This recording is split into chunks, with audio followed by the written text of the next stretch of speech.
नमस्कार दोस्तों, आज मैं लेके आया हूँ आपके लिए एक और रोचक कहानी। जी हाँ, आज मैं लेके आया हूँ रक्षाबंधन से जुड़ी एक कहानी। एक बार श्री कृष्ण पांडव से कहते हैं कि हे पांडव, एक बार दैत्यों और देवताओं के बीच में भयंकर युद्ध हुआ जो कि 12 वर्षों तक चला। इस भयंकर युद्ध में देवताओं को पराजय हासिल हुई। बहुत जद्दोजहद करने के बाद भी वो इस युद्ध को ना जीत पाए। युद्ध हार कर देवता और उनके जो राजा थे इंद्रराज, वो अमरावती चले गए। इस पर इतने भयभीत हुए कि वो इंद्रलोक छोड़कर चले गए।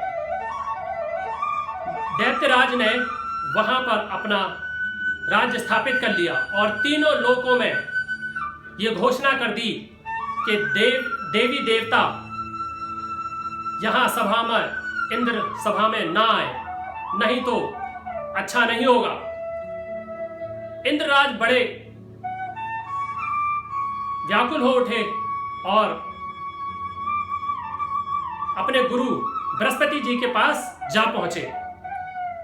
बृहस्पति जी से उन्होंने पूरे युद्ध का बखान किया और बोले कि हे गुरुदेव, हमारी सेना दैत्यों से हार गई है और मैं उनका राजा इंद्रदेव अपने देवलोक को भी नहीं बचा पाया और उस दैत्य ने तीनों लोकों पे अपना वर्चस्व स्थापित कर लिया है और सभी मनुष्यों और ऋषि मुनियों से कह दिया है कि कोई भी यज्ञ अनुष्ठान ना किए जाए इस पृथ्वी पर। और मनुष्यों और ऋषियों का यज्ञ अनुष्ठान ना होने की वजह से देवताओं की शक्ति क्षीण हो गई है और ऐसी अवस्था में मुझे जीने का कोई अधिकार नहीं है। हे गुरुदेव, मुझे कोई रास्ता उपाय बताएं।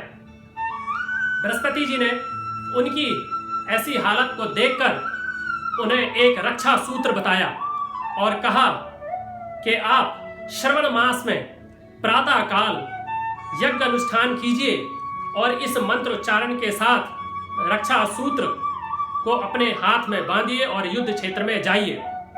वो मंत्र इस प्रकार से था, येन बंधो बलि राजा दानवेंद्र महाबली तेन तत्वम विविधानिम रक्षे सा चलमाचलम।